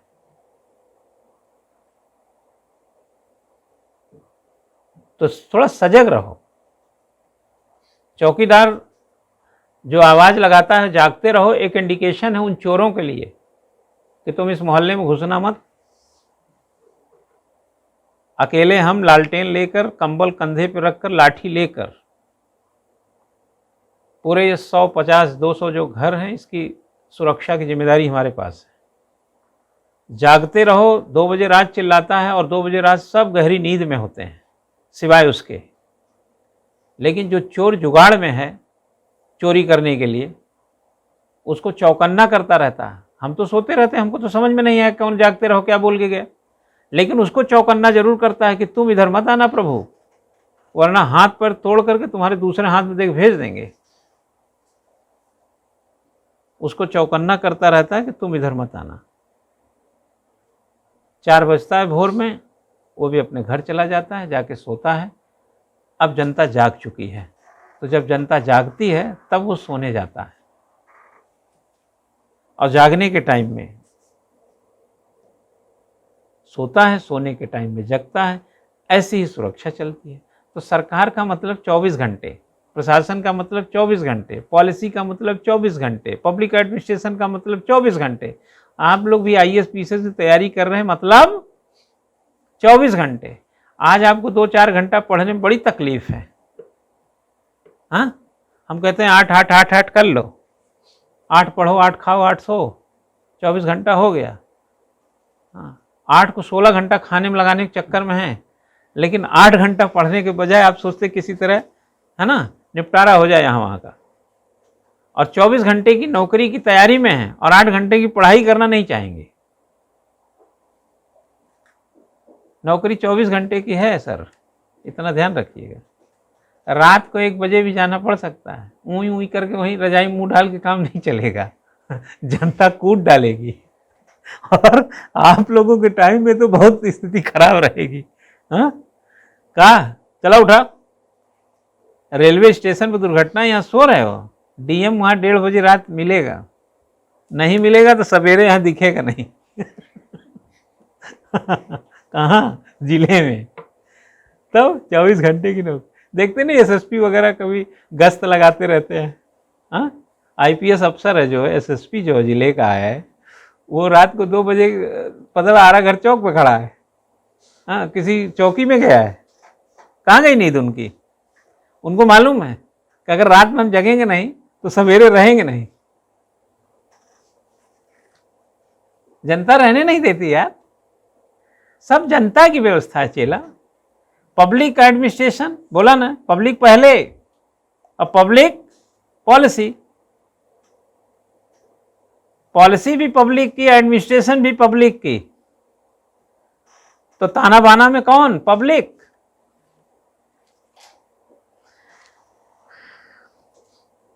कहां तक लिख दिए हैं? व्यवहार करता है ना, आगे लिख लीजिएगा। गुड गवर्नेंस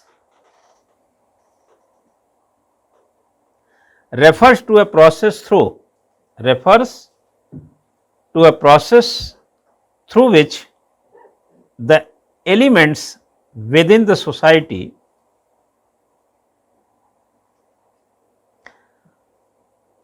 अभिशासन एक ऐसी प्रक्रिया की ओर संकेत करता है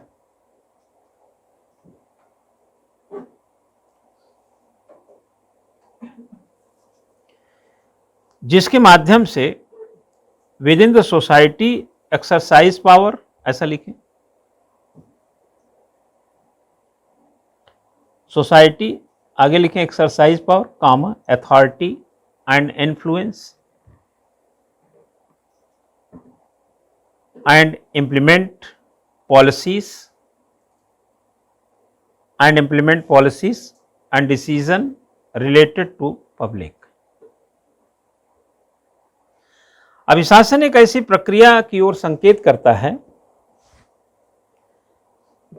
जिसके माध्यम से समाज में निहित तत्व शक्ति, प्राधिकार एवं प्रभाव का प्रयोग करते हैं। निहित तत्व शक्ति, प्राधिकार एवं प्रभाव का प्रयोग करते हैं और जनता से संबंधित नीतियों और निर्णयों को क्रियान्वित करते हैं। हाँ, जनता की से संबंधित जो नीति और क्रियान्वयन है उसको लागू करते हैं। यही गुड गवर्नेंस में होता है। ठीक है, आगे लिखो।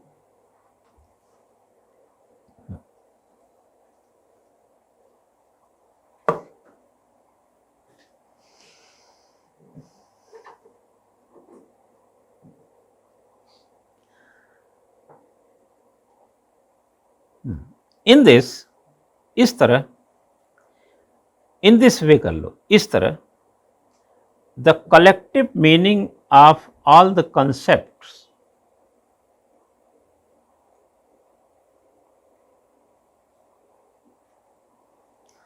the collective meaning of all the concept like state, government, governance,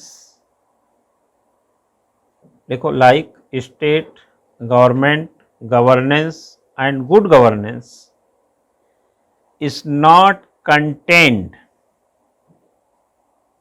contained CONTAINED in the scope of governance। पहले हिंदी में थोड़ा लिख लो फिर बोल। इस तरह शासन के दायरे में राज्य सरकार दो है, राज्य सरकार मत समझना, स्टेट कामा फिर सरकार, शासन, सुशासन जैसे समस्त अवधारणा का सामूहिक अर्थ ही निहित नहीं है। शासन में यही सब निहित नहीं है। State, government, governance, good governance ही निहित नहीं है, बल्कि but it goes far beyond this meanings, but it goes far beyond these meanings, बल्कि वह इन अर्थों से भी आगे जाता है, बल्कि वह इन अर्थों से आगे जाता है। आगे लिख लो इसी में, many of the element and principles, many of the elements and principle under planning good governance have become, under planning good governance have become the underlying meaning of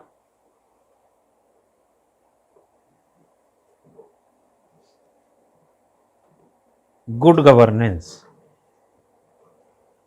lying meaning of good governance.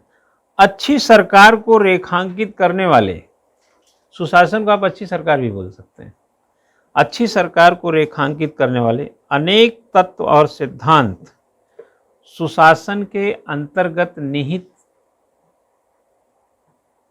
सुशासन के अंतर्निहित अर्थ हैं। बस इतना लिख लो हिंदी में, सुशासन के अंतर्निहित अर्थ हैं। पहला लिखो, nature of political governance. First, nature of political governance, राजनीतिक शासन का स्वरूप।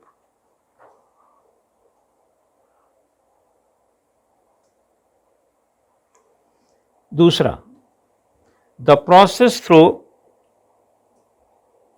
विच authority is exercised, the process through which authority is exercised while managing the economic and social resources,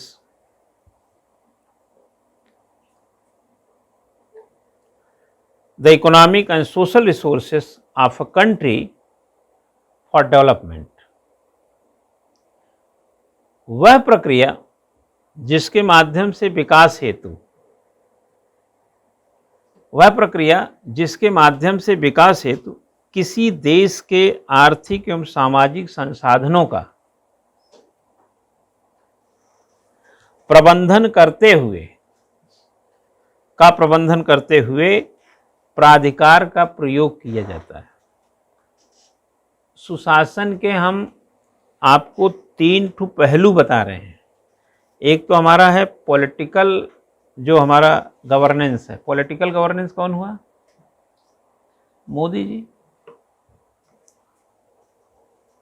ठीक है ना। Nature of political governance, political governance का क्या nature है, क्या स्वरूप है। मनमोहन सिंह का पॉलिटिकल गवर्नेंस, मोदी जी का पॉलिटिकल गवर्नेंस डिफरेंट है। पॉलिटिकल गवर्नेंस पर डिपेंड है गुड गवर्नेंस। अच्छा, आप ये बताइए कि नेहरू जी से लेकर के मोदी जी तक जितने भी प्राइम मिनिस्टर आए, संविधान सबके लिए वही था, अधिकार सबके लिए वही था। मतलब सरकारों को जितना संविधान से बिजली पानी मिलता है वही सबको मिला। लेकिन पॉलिटिकल गवर्नेंस में एक चेंजेस क्यों हुए?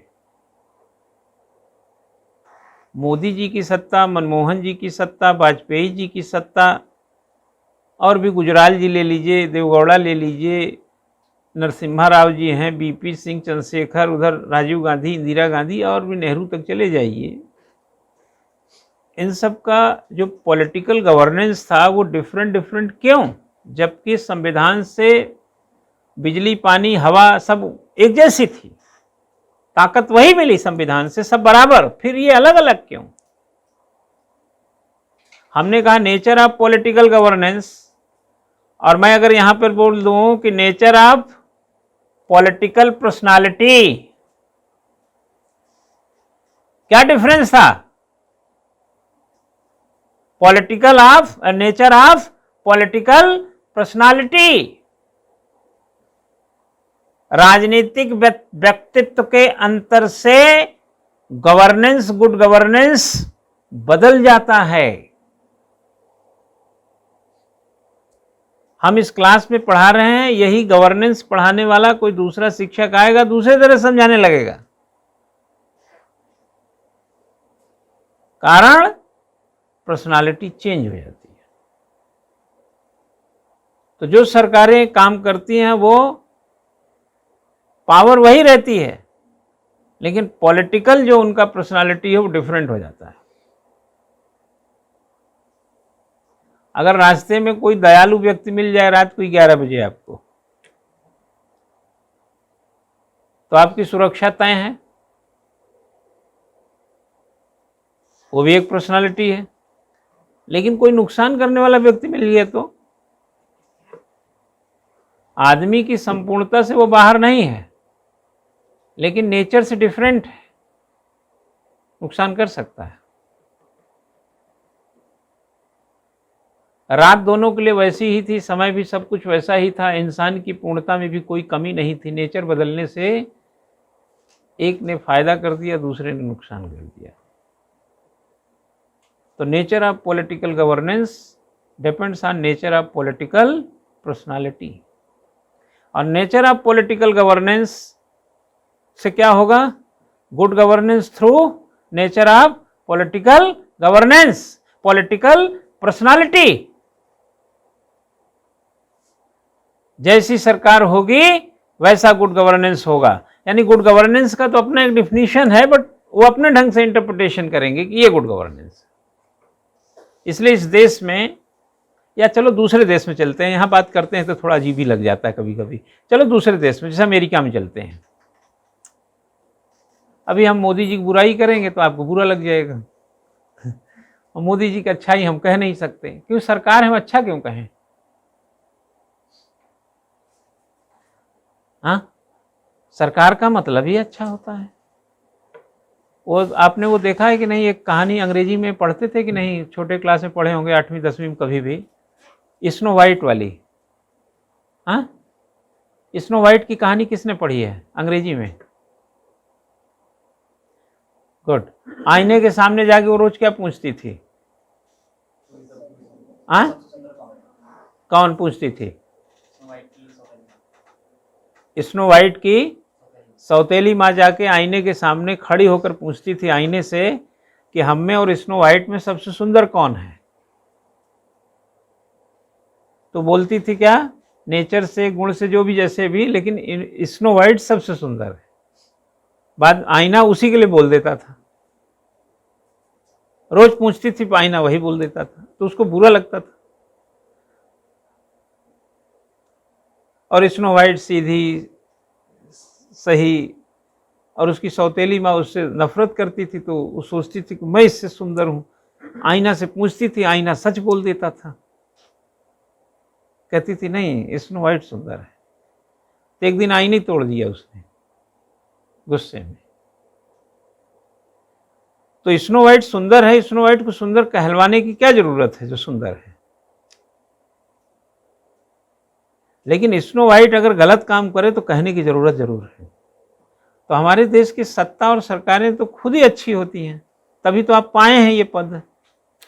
भाई जनता ने जी तोड़ करके वोट दिया, तभी तो सत्ता तक पहुंचे, तो ये सबूत है कि आप अच्छे हैं। लेकिन अच्छे दिख तो रहे, कर नहीं रहे हैं, तो जनता आलोचना करेगी। तो अच्छे की तारीफ किया कि नहीं किया वो मैटर नहीं करता, लेकिन बुरे पे बोला कि नहीं बोला वो ज़्यादा जरूरी है। भाई आप 8 घंटा पढ़ते हैं, हमने आपकी तारीफ नहीं की। आप असाइनमेंट लिखते हैं, हमने आपकी तारीफ नहीं की। आप क्लास में रेगुलर आते हैं, हमने आपकी तारीफ नहीं की। टेस्ट में खूब अच्छे नंबर लाते हैं, हमने आपकी तारीफ नहीं की। आप बोलते चालते हैं, सब कुछ ठीक ठाक करते हैं, हमने आपकी तारीफ नहीं की। लेकिन आप असाइनमेंट में तथ्य गलत लिखते हैं, प्रश्न का उत्तर गलत लिखते हैं, आप क्लास में एब्सेंट करते हैं, क्लास में देर से आते हैं, पढ़ते नहीं हैं ठीक से। अब हमने आलोचना शुरू कर दिया, हमने आपको उल्टा बोलना शुरू कर दिया। अब आपको इस बात का एतराज हो कि जब हम नंबर अच्छे लाते हैं तो तारीफ नहीं करते हो, जब गलत लिखते हैं तो डांटते हैं। तो आपको ऐसी स्थिति नहीं पैदा करनी चाहिए, यानी सरकार को ये स्थिति नहीं पैदा करनी चाहिए कि हम सरकार की तारीफ करेंगे। सरकार तो तारीफ के लायक थी, तभी तो सरकार है। हम तो आलोचना उन बातों के लिए कर रहे हैं जो तारीफ, जो आपको नहीं करना चाहिए। अगर 100 रुपये किलो टमाटर पर अगर हम क्रिटिसाइज करें कि सरकार को जो है मुद्रास्फीति पर नियंत्रण रखना चाहिए, लोगों की कमाई इतनी नहीं है कि सब्जी में 100 रुपये किलो का टमाटर डालेंगे और तत्काल प्रभाव से इसको नियंत्रण हो जाना चाहिए, और यहां भी हम चुप रह जाएं और सोचें कि नहीं सरकार सब सही ही कर रही है, तो सरकार तो हर परिस्थिति में सही ही होती है। लेकिन जहां तकलीफ देगी वहां बोलना तो पड़ता है ना। तो आप तो विद्यार्थी हैं, आप तो हर परिस्थिति में ठीक ही हैं। सो रहे हैं तब भी ठीक हैं, दबा के खा रहे हैं तब भी ठीक हैं, आप क्लास में नहीं आ रहे हैं तब भी चलो ठीक है। लेकिन हम हर चीज ठीक मान लेंगे तो 2024 का सिविल सर्विसेज भी ठीक हो जाएगा क्या हमारे मानने से? तो हम जानते हैं ना कि जब मई में आप प्रीलिम्स में जाएंगे, सितंबर में मेंस में जाएंगे, या आने वाले उत्तराखंड पीसीएस में जाएंगे, तो ये ठीक नहीं होगा। तो हम क्या क्लास में क्यों नहीं आते, असाइनमेंट क्यों नहीं लिखते, कहाँ रहते हो तुम 2 दिन से गायब? तो जब घोड़कबाजी नहीं करेंगे तो आप सुधरेंगे नहीं। तो अब आप कहिए कि नहीं हम तो टॉप किए, तो सर तारीफ नहीं किए, 2 दिन क्लास नहीं आए तो डांट दिए। टॉप करना अच्छी बात है, अच्छा कहूं या ना कहूं,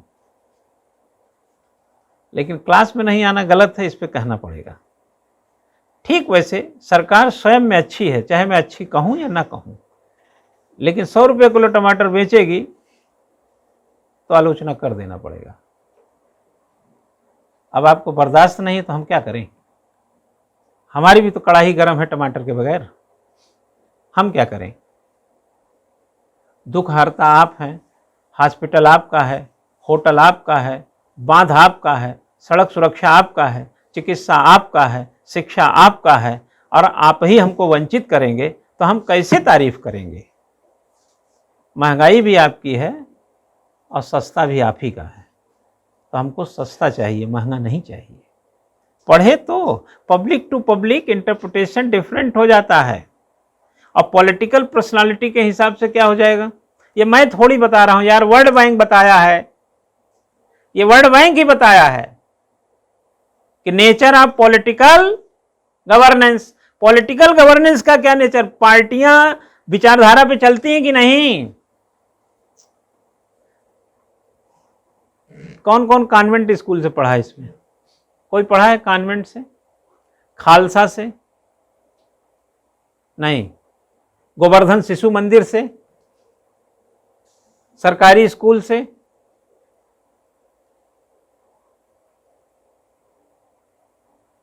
आप गोवर्धन शिशु मंदिर में पढ़िए, आप कॉन्वेंट में पढ़िए, आप किसी और जगह पे पढ़िए, स्कूल का मतलब होता विचारधारा। सेंट जोसेफ में पढ़ेंगे, सेंट थॉमस में पढ़ेंगे, कॉन्वेंट में पढ़ेंगे, आप गोवर्धन शिशु मंदिर में पढ़ेंगे, आप दोनों 12वीं करेंगे, चाहे बोर्ड एक कर लीजिए, विचारधारा न डिफरेंट हो तो मेरा नाम बदल देना।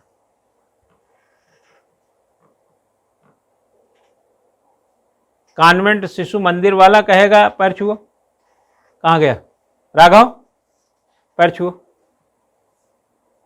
Convent, hi, hello, how are you, hi dad, hi dad. एक लड़का घर में अपने माँ बाप के साथ रहता हो, स्कूल जाता हो, आता हो, वही मतलब अपने घर में रहता है। एक को बोर्डिंग स्कूल में कक्षा 6 से डाल दीजिए, 12वीं के बाद निकालिए, दोनों का नेचर डिफरेंट मिलेगा। एक सवेरे उठते ही 12वीं के बाद भी कहेगा मम्मी मम्मी क्या है, जूता नहीं मिल रहा है मेरा। अब जहां उतारा होगा वहीं होगा, और जो बोर्डिंग में रहा होगा अपना जूता पॉलिश करके तैयार होगा खड़ा होकर पहन के, क्योंकि वहां मम्मी मम्मी नहीं किया कक्षा 6-7 में। यह नेचर में डिफरेंस मिलेगा। मैं छोटा छोटा उदाहरण दे रहा हूँ।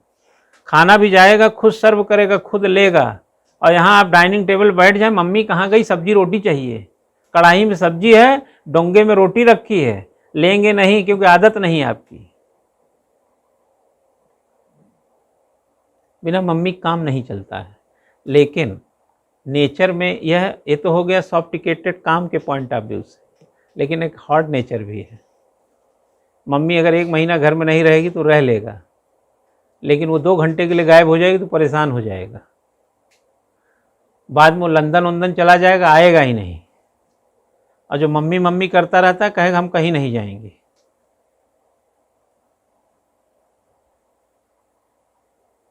हम मम्मी पापा को छोड़ कहीं नहीं जाएंगे, नौकरी भी लगी है, चलिए आप साथ तभी चलेंगे।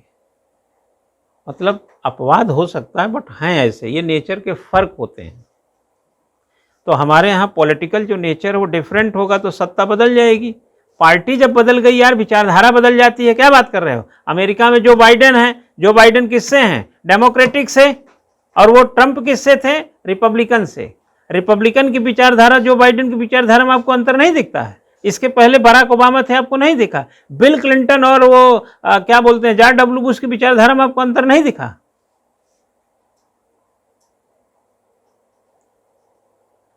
अंतर होता है। पार्टियां बनी ही विचारधारा पे हैं। बीजेपी और कांग्रेस 2 विचारधारा हैं। स्कूल, कॉन्वेंट स्कूल या saint Joseph, saint Thomas, Govardhan Shishu Mandir 2 विचारधारा हैं। स्कूल का मतलब होता है विचारधारा, थॉट, SCHOOL। स्कूल कहते किस स्कूल से हैं आप? हम मार्क्सवादी हैं, हम ये हैं, लिबरल हैं, फलाना है, ढिमका है, सब क्या है? स्कूल ही तो हैं, विचारधारा।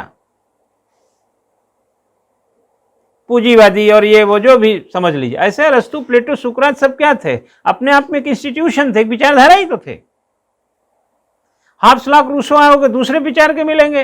अरस्तु, प्लेटो, सुकरात जाओगे, कुछ उनके जो पैनापन है अपने युग का दूसरे ढंग का मिलेगा। कहीं पे कोई एक दूसरे के फॉलोअर है तो सिमिलरिटी मिलेगी। भारतीय जनता पार्टी से अटल बिहारी वाजपेयी साहब प्राइम मिनिस्टर थे।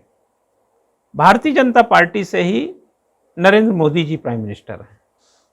पार्टी की विचारधारा एक हो सकती है, लेकिन मैंने क्या बोला, nature of political personality. Vajpayee ji की पर्सनालिटी और मोदी जी की पर्सनालिटी में डिफरेंट है, इसीलिए उसका फर्क सत्ता पे दिखेगा। इसको बोलते हैं nature of political personality. Political personality किसको थ्रो करेगी? पॉलिटिकल गवर्नेंस को, पॉलिटिकल, और वो जो थ्रो होगा वही पब्लिक को मिलेगा। प्याज की महंगाई पर अटल जी की सरकार चली गई और यहां महंगाई पर भी कोई दिक्कत नहीं है।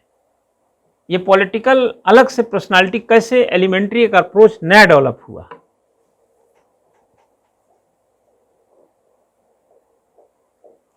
मैंने कई बार बोला, आप जाति और आय प्रमाण पत्र कुछ भी बनवाना हो, डोमोसाइल वगैरह, आप चले जाइए, आपको पता चल जाए करप्शन है कि नहीं है। आप जाति प्रमाण पत्र बनवाने चले जाइए, आपको पता चल जाएगा कि इस देश में करप्शन है भी कि नहीं। हाथ कंगन को आरसी क्या। आप जमीन जायदाद का मामला हो, रजिस्ट्री हो, फलाना ढिमका हो, आप साफ सुथरे तरीके से काम करा लीजिए, आपको पता चल जाएगा करप्शन है कि नहीं है। घर में बैठकर, डाइनिंग रूम में बैठ करके करप्शन विहीन देश करना अलग बात है, जो इस पीड़ा से जूझ रहा है उसकी अलग बात है। इंटरप्रिटेशन, गवर्नेंस और रूल्स के अलग अलग हमेशा से रहे हैं, आगे भी रहेंगे। गुड गवर्नेंस की जो एक प्रकार से जरूरत है, और गुड गवर्नेंस जो माना जाता है, गुड गवर्नेंस एक लक्ष्य है। सरकार पाए या ना पाए, सरकार रहेगी, बट गुड गवर्नेंस नहीं रहेगा। और हमने आगे क्या बताया कि वह प्रक्रिया जिसके माध्यम से विकास हेतु किसी आर्थिक सामाजिक संसाधनों को प्रबंधन करने हेतु प्राधिकार किया जाता है। यह भी क्या है? यह गुड गवर्नेंस का दूसरा भाव है। तीसरा भाव, आखिरी भाव लिख लो, the ability of the government, the ability of the government to frame policies, the ability of government to frame policies, determine and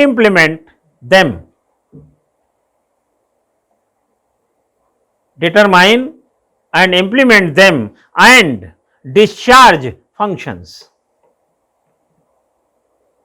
नीतियों की रूपरेखा तय करने,